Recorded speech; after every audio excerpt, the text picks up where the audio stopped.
Welcome to the Business SOS podcast. This is Rich Sierra, President of Florida Small Business Legal Center.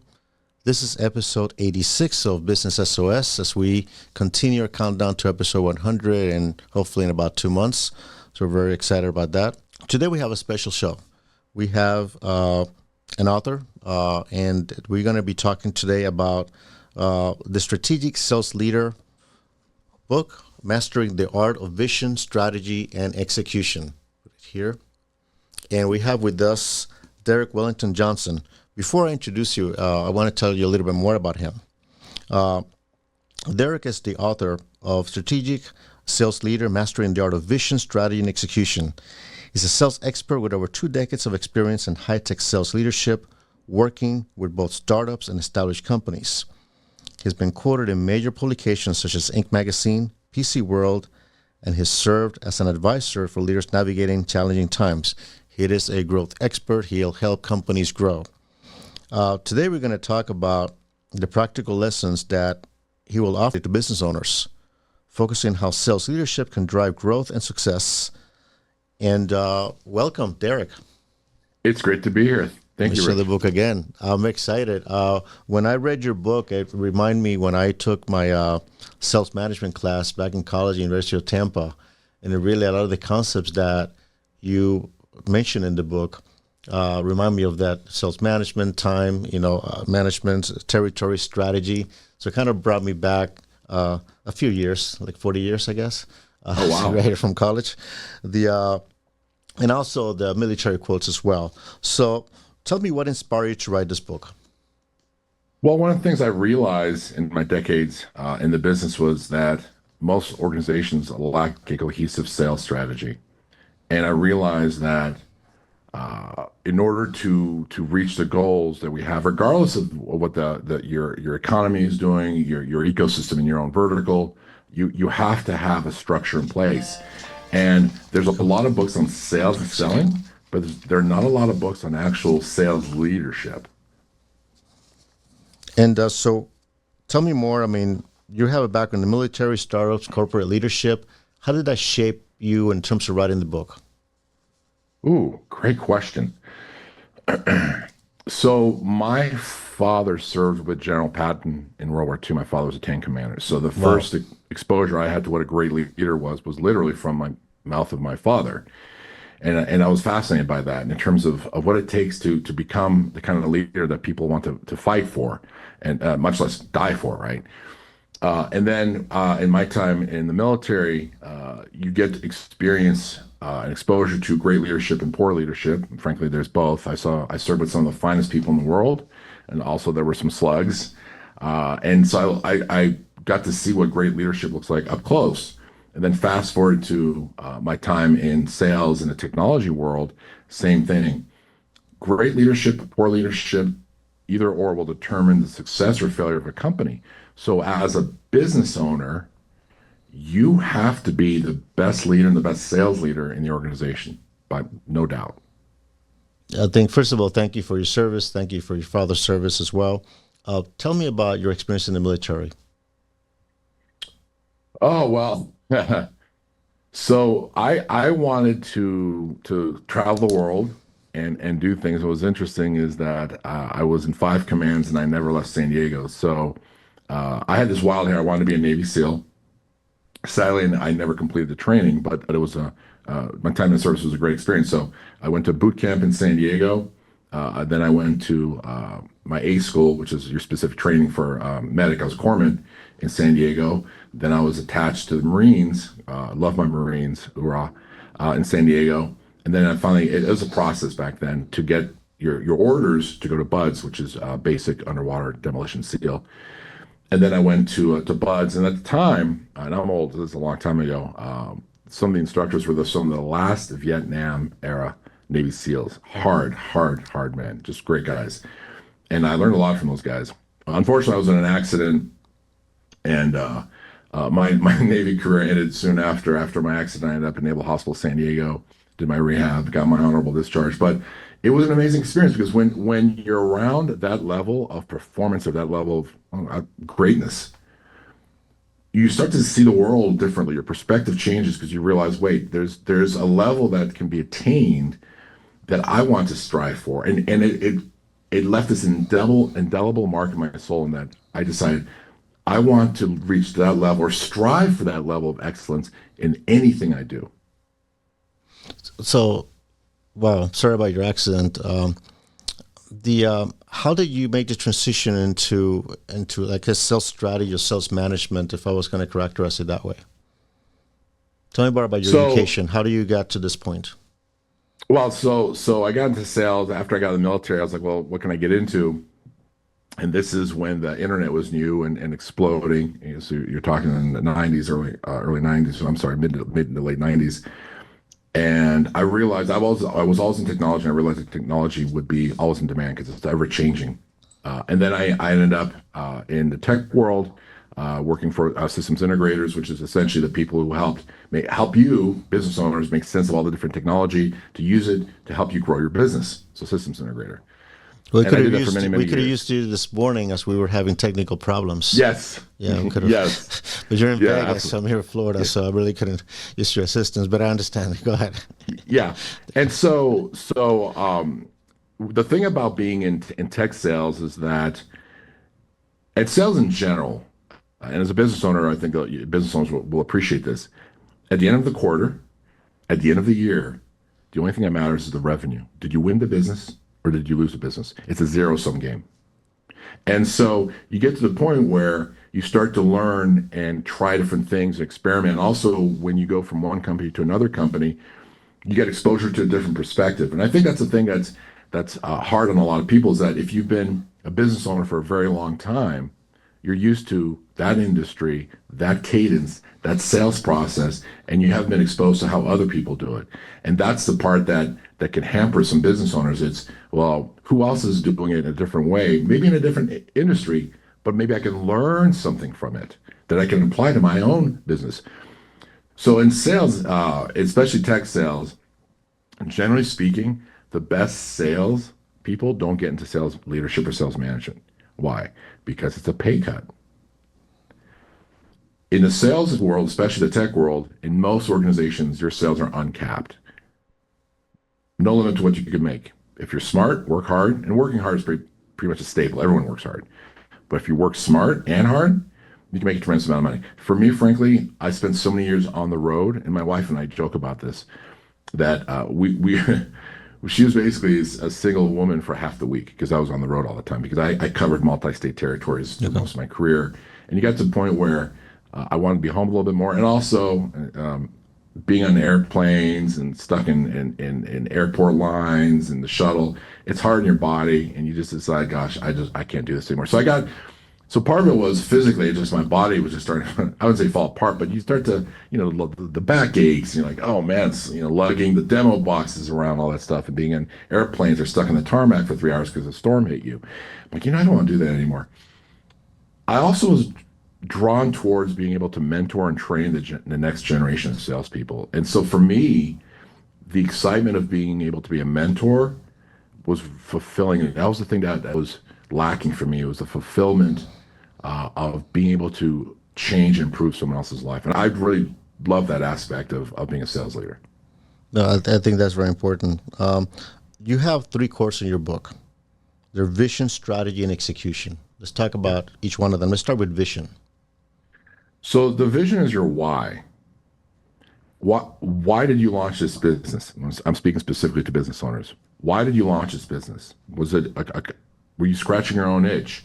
Was it just to make the money? But the why is critical, and the why starts with the leadership. It's the vision that propels everything else. And you have to be very clear on the why is. It has to ignite a fire within your team. And when I say your team, I'm not talking about just about your sales team. I'm talking about everyone. I'm talking all the way down to a janitor if you have one. Everyone has to understand the vision of the organization, what you're striving to achieve, where you're trying to get to, and this is critical. And what is the individual's unique role to helping the organization get there? I think that's very important, especially I'm a business owner, as you know, and I own my law practice.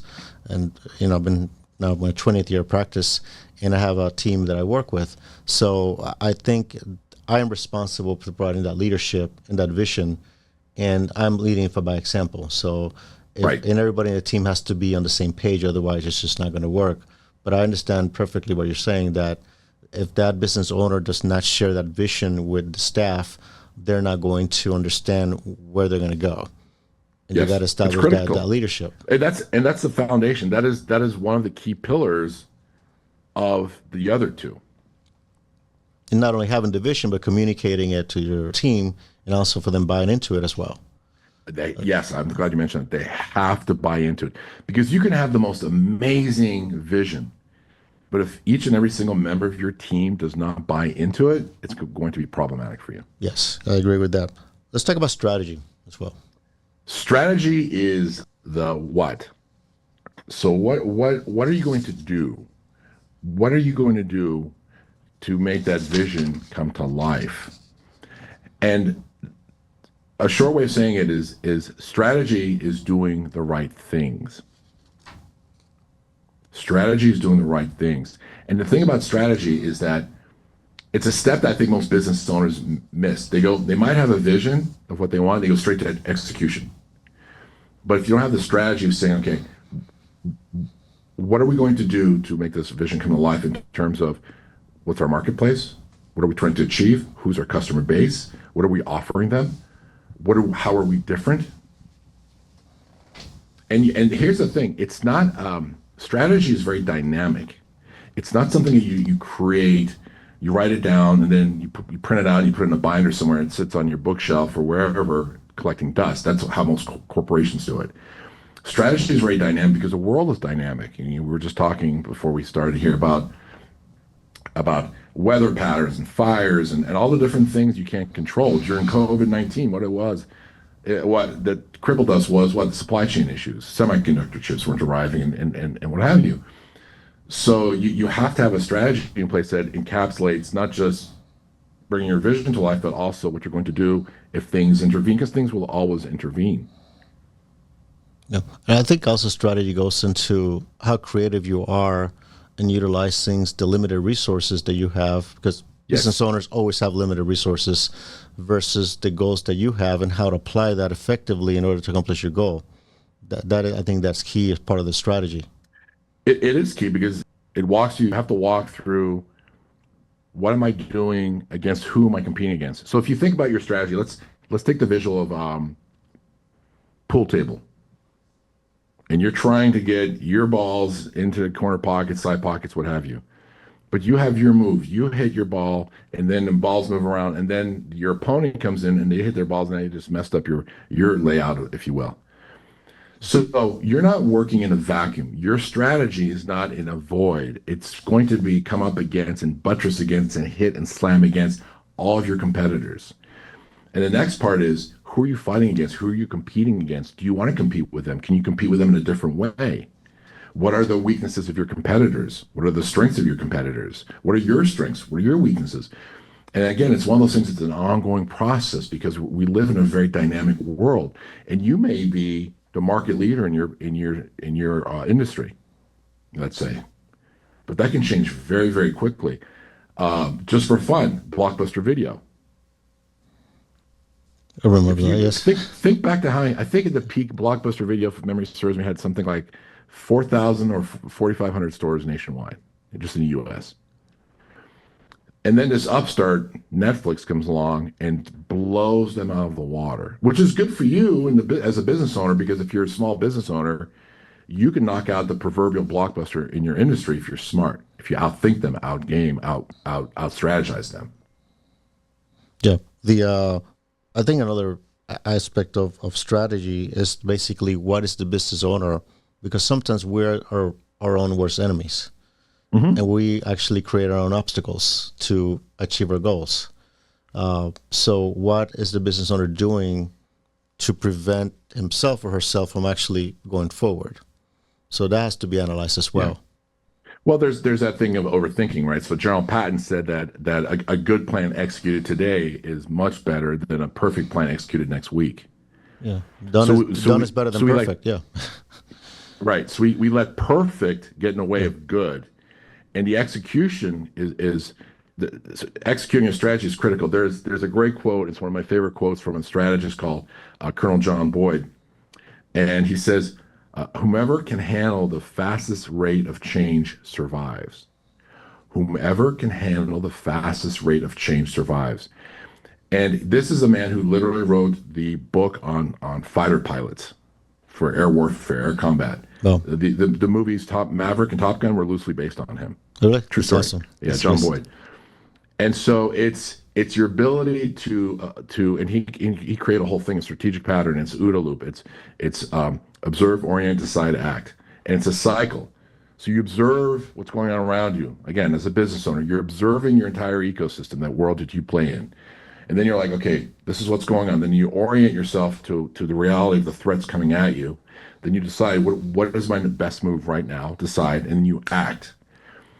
And the thing that Colonel John Boyd said is it's the OODA loop isn't just you do it one time. It's nonstop. It's a continual loop. Observe, orient, decide, act. Observe, orient, decide, act. And the problem with most business owners is they may do it once a year, once a quarter, but it's an ongoing thing. It's an ongoing thing. And whoever does it faster wins. That's a great point, and I think now with an example of what we have now with the changes is artificial intelligence and ChatGPT and all the large language Yes. models coming in, and that's already affecting pretty much every job available now. And whoever does not really embrace this technology and learn it, they're going to be left behind. Yes, I I recently saw a demo that sent chills down my spine. It was for sales, and essentially it was a demo of an AI bot, and it was a woman's voice cold calling. I've done those And demos. Yeah, what's that? I've listened to those demos. Yes. And what was interesting about the demo was that she sounded real. She had the ums, the ahs, the inflections. There's some good banter, and next thing you know, she'd booked an appointment Yes. for someone and in real time. yes. And so as a small business owner, you're thinking, well, hey, I can't afford a sales team right now. Well, guess what? Now there's some AI that's coming along that you give them the parameters, and they're going to be able to make those calls for you, for example, assuming that's how you get your business. And it's going to sound very natural and be able to answer some basic objections and create appointments for you. That is game changing if you're a small player in your industry. There are already applications out there. In fact, the demo that I did about 6 months ago, I try to throw the AI, person I was talking to, throw them off in terms of Right. like, you want an appointment for Tuesday or Wednesday, 2:30. I'm like, I'm not available that day.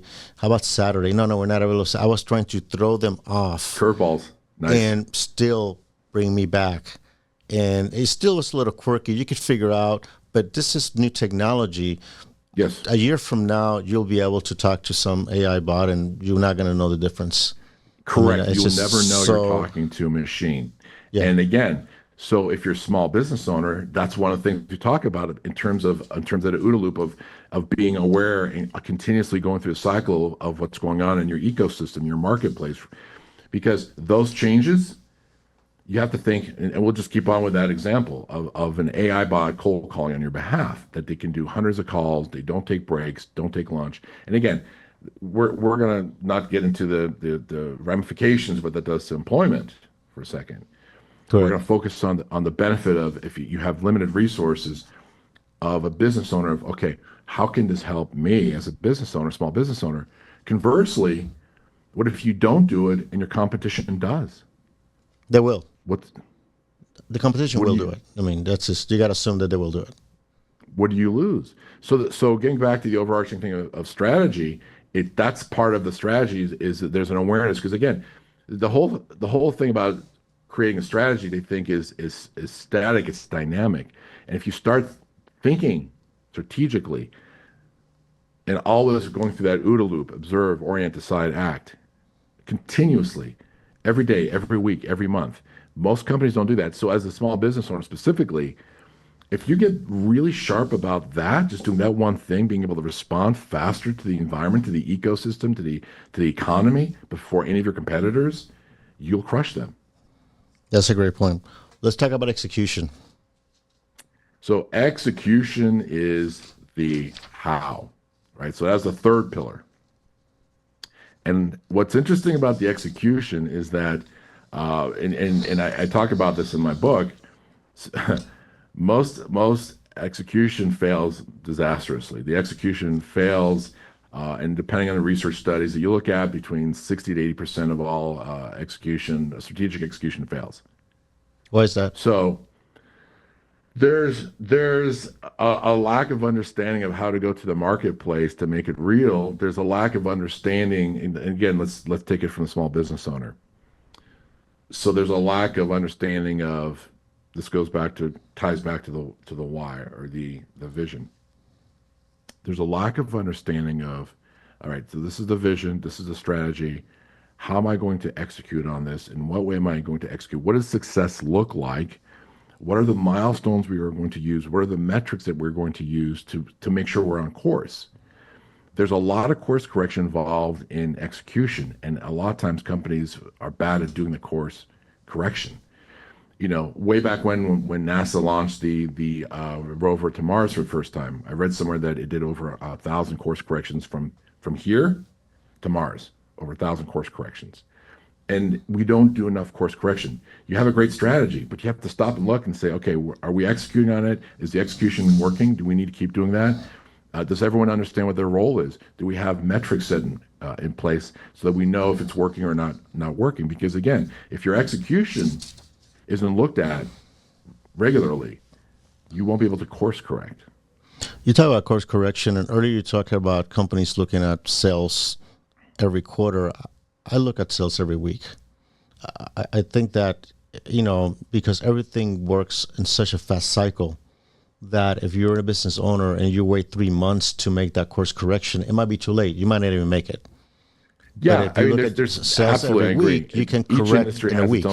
has its own sales cycle, and you have to figure out what that looks like, and you're gonna have to look at it in a way where you have the vision to look at it frequently, and I think that is lost upon people. To your point, they look at it usually quarterly or yearly, and then they get to the end of the year and like, oh, we missed our number. What happened? And we're like, well, you never stop to say the first quarter in, is this working? Is this not working? Are we executing as planned? Are we hitting the milestones, the goals, the metrics? And if not, what do we need to change? What do we need to dump, if you will? Yeah, I think that the more frequently, talking about quarterly, that means that, 4 times a year you looked at how you're doing in sales and revenue. But if you look at it every week, you have 50 times or 52 times to make a course correction. So you can certainly have more opportunities to make the slight changes. You can always, I think that the more you look at that more often, more frequency, the better opportunities you have to make those changes. Right. Otherwise, And it's part going, of that, it's right, going and to be part of forever. that in execution is having a sales process. Yes. The challenge, and again, this goes back to being a small business owner. The challenge is you launched your company, hopefully it took off, you're doing great, you hired more people, and you probably did a lot of things in the early days, the early years that were not scalable, that were not repeatable, but somehow you managed to get to where you are now. But what got you here won't get you there. And you have to have a repeatable process in place, sales specifically, that as you grow, you have a whole process to onboarding this person, training them, monitoring them, giving them the tools to succeed, and it's repeatable. The sales process has to be repeatable, but too many people wing it. And a lot of the failure of execution is due to people winging it. Yeah. I mean, sales is an art, and we can talk about another podcast about the art of selling. It's a whole different podcast in itself. A question that I will have for you, Derek, is what is the most common mistake that you see that small business owners make when it comes to their sales strategy, and how can they fix it? Well, we kind of touched upon it briefly in terms of uh, regularly looking at seeing, is it working? The second part, though, is really having an understanding of your unique value proposition. What makes you different in your industry? And that changes. You and I were talking yesterday on our pre-call, and I joked about Domino's Pizza, right? Yes. And back in the day, in the early days, I know I'm dating myself here, so don't laugh. The logo or the slogan of Domino's was fresh, hot pizza delivered to your door in 30 minutes or less. No one said it was the best pizza. No one said they used the best ingredients, but it was hot and in your door in 30 minutes. So if you had the munchies, you were set. And most business owners don't understand that you may not have the best product, the best service, but there's something in there that's unique. It's different. And from the a perspective of strategy and execution, if you're not clear on what your UVP or your unique value proposition is, it's going to be rough for you because now you're seen as a commodity. And if you're viewed by your potential audience, what I should say, your target customer, your target client, if you're viewed as a commodity, your margins are going to suffer, your sales are going to suffer, and in the long term, your business might not even make it. So you have to figure out, how do I make myself unique? The challenge in sales, especially in execution, is that if it's an apples to apples comparison, then it's going to get down to who's got the cheapest price. That's not a place Correct. you Yes. want to be as a Yep. business owner. You want to make it an apples to oranges comparison. Don't ever let them give, don't ever give your potential customer, prospective client, an apples to apples comparison. It's going to be painful and you're going to lose margin. It's going to hurt you in the long run. So how can you tweak your offerings in a way so that it's a little bit different? It's a little bit, just whatever it is. And you have to really sit and reflect upon that so that when you send a proposal or you're pitching a prospective customer, client, what have you, they can't compare it to anything else. Critical step in selling. And I'll give you another mistake that, I've spoken to a lot of thousands of business owners in my career. And a common mistake, eventually we start talking about their operation because if there's a mistake in the operation, something in the operation is not going well, eventually will lead to a legal problem. It's just, that's usually where sometimes it happens. But something that I don't see often is having consistent sales training program for their salespeople. Yes. Whomever does the sales Yes. training, this program, I'm, sales. I'm a huge proponent of training, and again, that comes back to the military, right? You never talked about this yesterday. So one of my instructors at Buds, one of the SEAL instructors, said, the difference between an amateur and professional, the amateur practices till they get it right. The professional practices until they can't get it wrong. So the sales process It's a is great quote. critical. Yeah, that stuck with me. That's been floating around my head for 30 years. So the sales process is critical. The systems, all that stuff is critical. It all. I mean, I love what you're saying. You're right on. The I was going to say something kind of a missed. Oh yes, I didn't say this to you yesterday. So something new you will learn about me today. My first job out of college was selling cars. Oh, really? Yeah, I worked for Okay. Royal Buick So in you, Tampa, and what yeah. they did for training, they sent us to Royal Buick Automotive for 4 weeks Wow. to train. It's like yeah, they call it Royal University. I don't know if they're still around, but basically it was in Birmingham, Alabama, and they sent all the salespeople for 4 weeks to learn how to sell cars. And Yeah. they went into That's product amazing. knowledge, prospecting, and we did a lot of role playing, and that really pays off at the end. Yeah, it Role does. playing is It, essential. and most companies don't put enough time into training. They usually will put some basic training in your onboarding early couple of months, but the training has to be ongoing, continuous. 'Cause again, we talk about the OODA loop and the dynamic nature of the world we live in now. Everything's faster. Ongoing training is important. Every team I've ever led, we always had continuous ongoing training from every perspective. And again, this goes back to my time in the military. You do it again and again and again until you can do it in your sleep. So, you know, uh, my clients are mostly business owners. I mentioned to you before. So, a small business owner, it doesn't have a big budget. It doesn't have, the budget to hire a professional sales training company to come in, like the ones that you and I know, or maybe have participated in. What kind of business owner do kind of a do-it-yourself approach to develop a training program for, say, he has 3 salespeople, just for example? We take a step back and deconstruct what worked for you. What got you to where how did you get to where you are now? And then that forms a foundation you can build from. We talked about this. What got you here won't get you there. But the foundational aspect, if you can understand it and explain it to your team, you can create a process from that. And yes, I know. For a business owner, you're like, wow, I'm already working 60, 70 hours a week. I don't have time to do that. Make the time. Because here's the thing. You either pay now or you pay later, but you will pay a price. I recommend you pay the price now in terms of creating a sales process where you break down Where have we gotten our best customers from, our clients? Where have the margins been the best? Create your target profile of the perfect customer client. Have an understanding of the sales process that you go through and break it down to steps. Back up, break it down. Like for me, what I train my team is, and there's different acronyms that different people use in sales. There's MEDPIC and MEDIC. I'm big on PACT. So it's pain, authority, consequence, target, profile, and timing.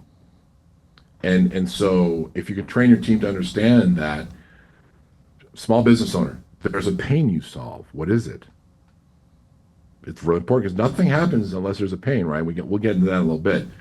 Authority. Who has the authority to write a check? So as a business owner, you had a lot of people write checks for you in the early days. You have to train your team.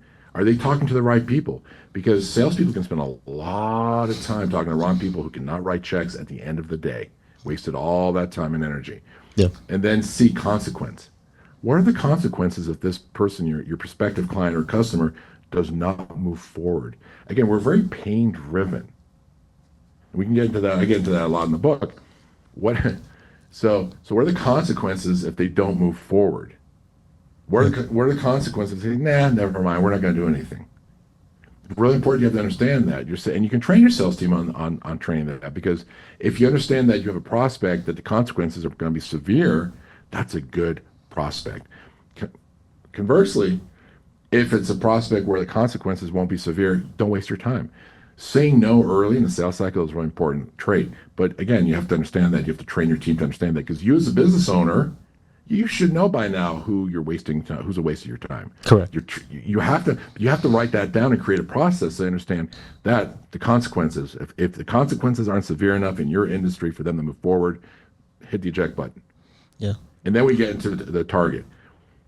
Who's your ideal customer target? What do they look like? What is their budget? Geographically, where are they? Whatever is unique to you. But you have to have a really clear understanding of that, because salespeople will just go everywhere. And as a business owner, your job is to keep them focused on the highest probability prospects. So if you have an ideal target profile for them to refer to, they can say, oh yeah, no, this guy over here is going to waste my time, or this guy over here is going to waste my time. They're not our target. We never sell to this target type, or in the past when we did, it was a low margin deal and they're a pain in the ass as a customer. We don't want that. And finally, timing. The last T is timing. Where are they in the cycle of buying? How soon do they want to pull the trigger? How soon can they cut a check for you? Again, as a business owner, you've been doing this long enough. Intuitively, you know this. You know that if this person who's a prospect has a time where they need to get this implemented by this date, whether, again, it's unique to your industry, next week, next month, 6 months, a year, whatever it is, if they don't fall within those parameters, hit the eject button. So all those things, I try to simplify it. Pain, authority, consequence, target profile, and timing. Write that down so that your sales team understands what that process looks like, what success looks like. Yep. We have a few more minutes to before we finish the segment. What they taught us in sales school was qualify, qualify, qualify. Yes. That's so important. It is. Yeah, it is. And let me add to that. It is because, generally speaking, the traditional sales funnel starts very wide at the top with a whole bunch of different prospects, and then they work their way through the sales funnel to the bottom and what we hope is a sale for you. Here's the thing, though. We spend so much time, and I mean waste is the word I should use. We waste so much time at the top of the funnel on prospective customers that should have never been in that sales funnel. Now, part of the challenge is sometimes salespeople want to fluff up their sales pipeline and make it look good. Part of the sales leader's job is to make sure they understand if this is vapor, if it's BS, if it's nonsense, and say, no, kick it out of the CRM. This is nonsense. It's vaporware. It's vapor. So that they have a smaller funnel at the top, but there's an increased probability of them closing those at the bottom. Yeah, there's more quality, but quality leads. Yes. But to your point, though, qualify, qualify, qualify. But salespeople have happy years, and we want anyone who says hello to us or talks to us is now a prospect. That's not how it works. It doesn't work that way. They learned that the hard way. Yes. I want to quote something from your book, and it's actually at the end. So I did read the book. And It says the role of a sales leader is multifaceted and challenging, but it is also incredibly rewarding. By integrating vision, strategy, execution, collaboration, and great leadership, you can create high-performing sales organization that not only meets its targets, but also contributes to the broader goals of continued success despite the economic environment. Your leadership can inspire trust, drive innovation, and achieve lasting impact. That's a great quote. Thank you. And this is a great book. This is The Strategic Sales Leader by Derek Wellington Johnson. I'll put it here for the YouTube audience. Derek, how can people find you? Well, you can reach out to me directly on LinkedIn. I think you'll have my link on your show notes. Also, you can email me directly at Derek. It's Derek spelled DEREK, Delta Echo Ranger Echo Kilo. Derek at DerekWJohnson.com. And then also they can type your name in LinkedIn as well. Yes. Because we'll have your LinkedIn profile in our show notes, as well as the book. They can get it through Amazon as well. You have the Amazon. You can type Derek Wellington Johnson at Amazon, or type strategic sales leader. It'll show up. It's a great book. I highly recommend it. Whether you're a small business or organization, if you are in the business of sales, if you have a business, you're selling. Derek, I want to thank you very much for coming today. I hope you come back. I had a lot of questions I did not ask you, so we're definitely going to do another session at some point. Maybe we'll go deeper into sales training and do a deep dive into that topic. But I truly appreciate you coming to the show. I'm very excited. I'm pretty sure our audience will really get a lot from our topic today, and also for our talk today, and also from the book as well. Thank you very much. Pleasure was all mine. Thank you so much for having me. Before I close, I want to remind our audience how they can reach me. If you want to reach me, again, my email is rich@richsierra.com. If you want to learn more about the legal services that we offer, the website is floridasmallbusinesslegalcenter.com. We're in youtube.com/@RichardSierra. You can call us at 866-842-5202. Remember that Business SOS, 8 common legal mistakes business owners make and how to avoid them. It's available on Amazon, Barnes & Noble. You can ask for your local bookstores as well. Remember that if you like the podcast, please follow us in Apple Podcast, Spotify, wherever you enjoy your shows. You're watching this via YouTube, please subscribe as well. Share it with your friends. Until next week, this is Rich Sierra. Remember that my goal is to help you succeed.